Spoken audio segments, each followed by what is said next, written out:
किसी जमाने में अंगदेश में यशकेतु नाम का राजा था।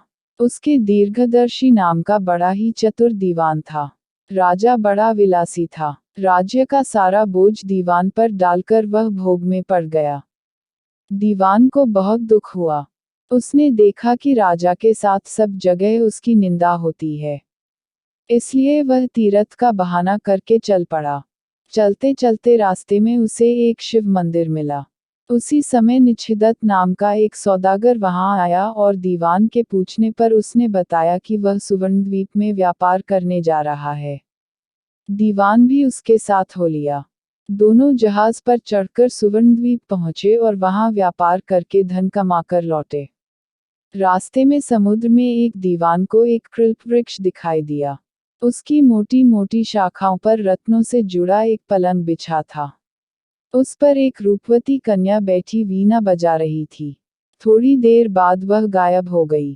पेड़ भी नहीं रहा। दीवान बड़ा चकित हुआ। दीवान ने अपने नगर में लौटकर सारा हाल कह सुनाया।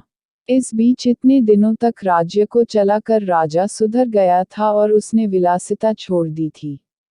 दीवान की कहानी सुनकर राजा उस सुंदरी को पाने के लिए बेचैन हो उठा और राज्य का सारा काम दीवान पर सौंपकर तपस्वी का भेष बनाकर वहीं पहुंचा।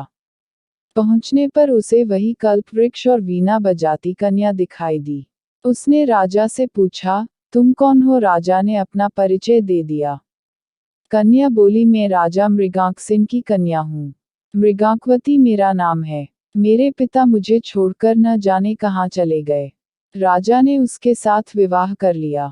कन्या ने यह शर्त रखी कि वह हर महीने के शुक्ल पक्ष और कृष्ण पक्ष की चतुर्दशी और अष्टमी को कहीं जाया करेगी और राजा उसे रोकेगा नहीं। राजा ने यह शर्त मान ली। इसके बाद कृष्ण पक्ष की चतुर्दशी आई तो राजा से पूछकर मृगांकवती वहां से चली। राजा भी चुपचाप पीछे पीछे चल दिया। अचानक राजा ने देखा कि एक राक्षस निकला और उसने मृगांकवती को निगल लिया।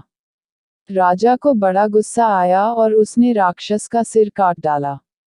मृगांकवती उसके पेट से जीवित निकल आई। राजा ने उससे पूछा कि यह क्या माजरा है तो उसने कहा, महाराज, मेरे पिता मेरे बिना भोजन नहीं करते थे। मैं अष्टमी और चतुर्दशी के दिन शिव पूजा यहाँ करने आती थी। एक दिन पूजा में मुझे बहुत देर हो गई। पिता को भूखा रहना पड़ा।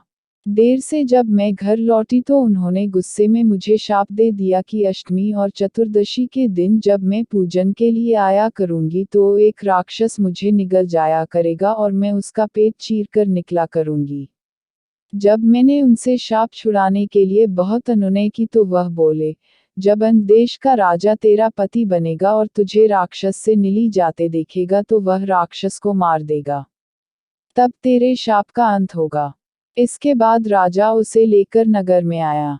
दीवान ने यह देखा तो उसका हृदय फट गया और वह मर गया। इतना कहकर बेताल ने पूछा, हे राजन, यह बताओ कि स्वामी की इतनी खुशी के समय दीवान का हृदय फट गया। राजा ने कहा, इसलिए कि उसने सोचा कि राजा फिर स्त्री के चक्कर में पड़ गया और राज्य की दुर्दशा होगी। राजा का इतना कहना था कि बेताल फिर पेड़ पर जा लटका। राजा ने वहां जाकर फिर उसे साथ लिया तो रास्ते में बेताल ने यह कहानी सुनाई। अगर आपको हमारी कहानी पसंद आती है तो हमारे चैनल को सब्सक्राइब करें, लाइक करें, कमेंट करें, बेल आइकॉन दबाएं। नए हैं तो सब्सक्राइब करें ताकि हम जब भी वीडियो लेकर आए तो सबसे पहले नोटिफिकेशन आपको मिले। धन्यवाद। मिलते हैं किसी और कहानी के साथ।